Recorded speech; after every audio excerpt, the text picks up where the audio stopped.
Hello everyone, welcome to my channel. আশা করি তোমরা সবাই ভালো আছো, আমিও খুব ভালো আছি। আজকে আমি বেরিয়ে পড়েছি দেওঘর যাওয়ার উদ্দেশ্যে। আজকে আমার সঙ্গে দেওঘরে যাচ্ছে তুনা, বাবান, আমার বাবা আর ভাই। তো দেখতেই পাচ্ছ এটা রায়গঞ্জ স্টেশন থেকে আমি কুডিক এক্সপ্রেস ধরবো। তো সেখান থেকেই যাব আর কি দেওঘর, রামপুরহাট প্রথমে যাব, রামপুরহাট থেকে তারপরে ওখান থেকে যশোদীর ট্রেন ধরে সেখান থেকে যাব দেওঘর। তো আমরা সকালবেলা 6:20 চলে এসেছি রায়গঞ্জ স্টেশনে। 6:25 আছে কুলিক এক্সপ্রেস ট্রেনটা আর কি। তো গিয়ে এখন ওয়েট করার পালা, কতক্ষণে ট্রেন আসবে। আর আমরা ঠিক টাইমেই এসেছি, বেশিক্ষণ অপেক্ষা করতে হয়নি, ট্রেন টাইমলি চলে এসেছিল। রায়গঞ্জে গরম আছে মোটামুটি আমি জানি, কিন্তু আমি যে এলাকায় এসেছি ওরে বাবারে, ওখানে তো মারাত্মক গরম, সেই গরম।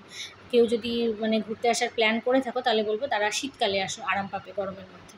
তো দেখতে দেখতে উইন্ডো সিট পেয়ে গেছি, বসে পড়েছি। অবশ্যই এটা আমার সিট না, আমার সিট ওই দিকটাতে ছিল, তো এইদিকে সিটটা খালি ছিল বলে বসে গেছি। ঠান্ডা ঠান্ডা ফুরফুরে হাওয়া আসছে, মনে মনে চিন্তা করছি যে বাবাধাম যাচ্ছি, কী মজা।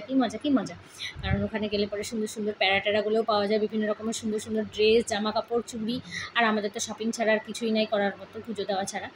আর এই যে দেখো, আমি আমার জায়গায় চলে এসেছিলাম, কারণ পরক্ষণে ট্রেনে প্রচণ্ড পরিমাণে ভিড় হয়ে গেছিলো। আমার সিটে বসাটাই শ্রেয় আর কি। দেখো আমি বসে আছি, আমার বাবা বসে আছে, আর এই পাশে বসে আছে একজন ঘুমন্ত ঝিমনো মুরগি, সে হচ্ছে আমার ভাই। পুরো রাস্তা ঝিমাতে গেছে, কিন্তু তারপরে অবশ্য ঘুমটা ভেঙে গেছে। তো এই গল্প করতে করতে চলে এসেছি রামপুরহাট জংশন। এখানে এসে নিয়ে টের পেয়েছি গরম কাকে বলে, প্রচণ্ড পরিমাণে গরম। দেখতেই পাচ্ছ আমি আর আমার ছেলে দুজন বিধ্বস্ত অবস্থায় ওয়েটিং রুমে বসে আছি। কি আর করবো, এতটা পরিমাণে গরম ছিল, ও বাপরে বাপ, বলার মতন না, খুব বাজে পরিস্থিতি হয়ে গেছিলো। মানে বিহার সাইডে শুনেছিলাম যে গরমটা বেশি পড়ে, কিন্তু এত পরিমাণে পড়ে আজকে এসে নিজে চাক্ষুষ হলাম আর কি। তো দেখতেই পাচ্ছ আমার ভাই চুপচাপ বসে আছে, তার মধ্যেও কী করে ফুল হাতা জামা পরেছিল কে জানে। তো রামপুরহাটে এসে খাওয়া দাওয়া কমপ্লিট করে নিয়ে আমরা যশোদী জংশনের ট্রেনটাতে উঠে পড়েছিলাম, কারণ সেখান থেকে আমরা যাব হচ্ছে দেওঘর। এই যে এখানে যে আঙ্কেলটা বসেছিল উনি অনেকটা হেল্প করেছেন, আমাদেরকে জানিয়েছেন কোথায় কী আছে না আছে। তো বাইরের পাহাড়ের দৃশ্যটা দেখতে বেশ সুন্দর লাগছিল, তো দৌড়ে গিয়ে ভিডিওটা করে আসলাম পাহাড়ের দৃশ্যটা দেখার জন্য, মানে মোবাইলে তোলার জন্য। ভিডিও করে বেশ সুন্দর লাগছিলো, কিন্তু ওইটুকুটা এলাকায় বেশ ঠান্ডা লাগছিলো, কিন্তু যখনই নিজের জায়গায় এসে বসলাম তখন ওই ঠান্ডা ভাবটা উড়ে গেছিলো। এতটা গরম হাওয়া, মানে ট্রেনের মধ্যে যাচ্ছি ঠান্ডা হাওয়া আসবে কোথায়, উল্টে গরম হাওয়া আসছে। এত গরম ছিল বাপরে বাপ, মানে এক্সেস গরম আর কি। তো গল্প করতে করতে চলে এসেছি দেওঘর স্টেশনে নেমে হেঁটে এখন প্ল্যাটফর্ম থেকে বেরোনোর পালা আর কি। এই যে দেখো ছোট্ট করে একটু দেওঘর স্টেশনের বাইরের লুকটা কি সুন্দর, একদম মন্দিরের আদলেই তৈরি করেছে দেওঘর স্টেশনের বাইরের লুকটা। এটা হচ্ছে টাওয়ার চক, এটা হচ্ছে মেইন জায়গা আর কি। এই টাওয়ার চক থেকে যে সোজা রাস্তাটা গেল সেই রাস্তা দিয়ে একটুখানি এগিয়েই মন্দির, আর এইখানেই আছে আমাদের হোটেলের রুম।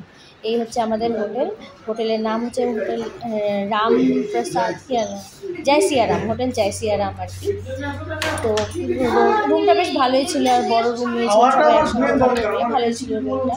তো রুমে ঢুকে ফ্রেশ হয়ে বিকেলবেলা আমি রুমে 4:30 দিকে ঢুকেছি, ফ্রেশ হয়ে 5:30 6টার সময় বেরিয়ে পড়লাম আবার, কারণ সন্ধ্যা আরতিটা দেখতে হবে।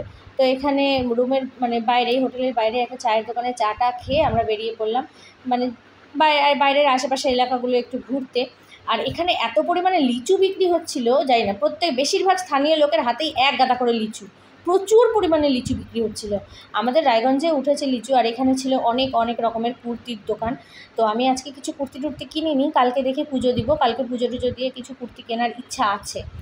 আর কী বলে, এখানে ফল টলের দোকান বিক্রি হচ্ছিলো আর কি। আমরা আর কি এই আশেপাশের এলাকাটা জাস্ট ঘুরে দেখছিলাম যে কেমন।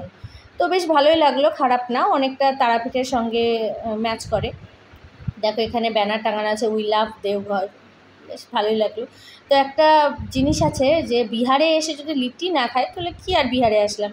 তো গল্প করতে লিট্টির দোকান খোঁজ করতে লিট্টির দোকান খুঁজে পেয়ে গেলাম। আর সামনে এই যে দাদাটা ভীষণ সুন্দর লিট্টি বানায়, তোমরাও ট্রাই করতে পারো। যে টাওয়ার চক থেকে বাম দিকে যে গলিটা গেল সেই দিক দিয়ে সোজা এগোলে পরেই এই দাদার দোকানটা পড়ে, কিছুটা এগিয়ে সামনেই। তো লিট্টিটা খেতে ছিল দারুণ, ভীষণ সুন্দর। আর বিহারের লিট্টি বলে কথা, ঘিয়ে ডোবানো 2 পিস লিট্টি নিয়েছে 30 টাকা দাম, কিন্তু খেতে অসাধারণ, দারুণ খেতে, মানে খেলে মন ভরে যাবে। 2 পিস আছে, বড় সাইজগুলো এত বড়, মনও ভরবে পেটও ভরবে। রায়গঞ্জের সাইজগুলো একটু ছোটো, তো আমি বাবাকে জিজ্ঞেস করছিলাম রিভিউ দাও, তো বাবাও দেখিয়ে দিল, বেশ ভালো হয়েছে খেতে। আমার ছেলে খাচ্ছে, আর আমি গল্প করলে হবে, আমাকেও তো খেতে হবে। তো খাওয়া দাওয়া কমপ্লিট করে টোরে নিয়ে আমরা বেরিয়ে পড়লাম এখন মন্দিরের উদ্দেশ্যে, যেখানে গিয়ে আমরা সন্ধ্যা আরতিটা দেখবো। আর মন্দিরের চত্বরের লাইনেই ছিল প্রচুর পরিমাণে ভিড়, যেখানে আর কি দর্শনার্থীরা আসে পুজো টুজো দিতে আর কি, জিনিসপত্র কিনতে, ঠাকুরের জিনিসগুলো আর কি। এগুলো আর প্যারার দোকান তো ভরে ভরে প্রচুর পরিমাণে আছে।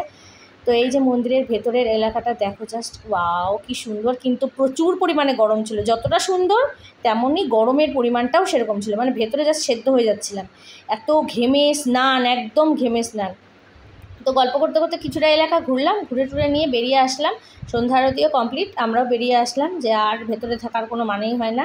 মানে সবার মনে হচ্ছে কখন বাইরে আসবো, এতটাই গরম বাইরের পরিবেশ, বাপরে বাপ, সত্যি এখানে খুব গরম পড়ে। তো এই গল্প হয়ে গেল, ঘোরাও কমপ্লিট হয়ে গেল, মোটামুটি মন্দিরটাও চিনে নিয়েছি। এখন কালকে সকালের অপেক্ষা। কালকে সকাল ঘুম থেকে উঠে স্নান করে রেডি হয়ে চলে আসবো আমরা মন্দিরে পুজো দিতে, বাবার মাথায় জল ঢালতে। এবার তো জ্যৈষ্ঠতেই জল ঢেলে দিচ্ছি আর কি, আষাঢ় শ্রাবণের অপেক্ষায় নাই, কারণ ওই সময়টাতে অপেক্ষা করে যদি শ্রাবণ মাসে আসি, এখনই যা ভিড়, শ্রাবণ মাসে আসলে পরে আমার ক্ষমতা নেই বাবার মাথায় জল ঢালার।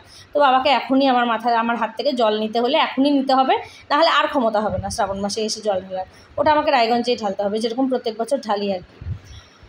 তো এখন আমি ফিল করতে পারছি, যখন শ্রাবণ মাসে এখন যে পরিমাণে ভিড়, শ্রাবণ মাসে তাহলে কি পরিমাণে ভিড় হয়।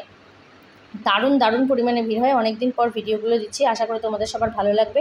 আমার চ্যানেলটাকে সাবস্ক্রাইব করো, চ্যানেলটাকে এগিয়ে নিয়ে যেতে সাহায্য করো, আর লাইক কমেন্ট তো অবশ্যই আশা করব প্রচুর পরিমাণে। সবাই খুব ভালো থেকো, আর বেশি বকবক করবো না, এলাকাগুলো ঘুরি, অনেক শপিংও বাকি আছে, শপিংগুলোও করে টোরে নিয়ে খাওয়া দাওয়া করে ডাইরেক্ট হোটেলে ঢুকবো, কারণ সকালবেলা ঘুম থেকে উঠেই স্নান টান করতে হবে, রেডি হতে হবে, সকাল 6টার মধ্যে মন্দিরে ঢুকতে হবে। সবাই খুব ভালো থেকো, আজকের ভিডিও এখানেই শেষ করছি। Tata, good night.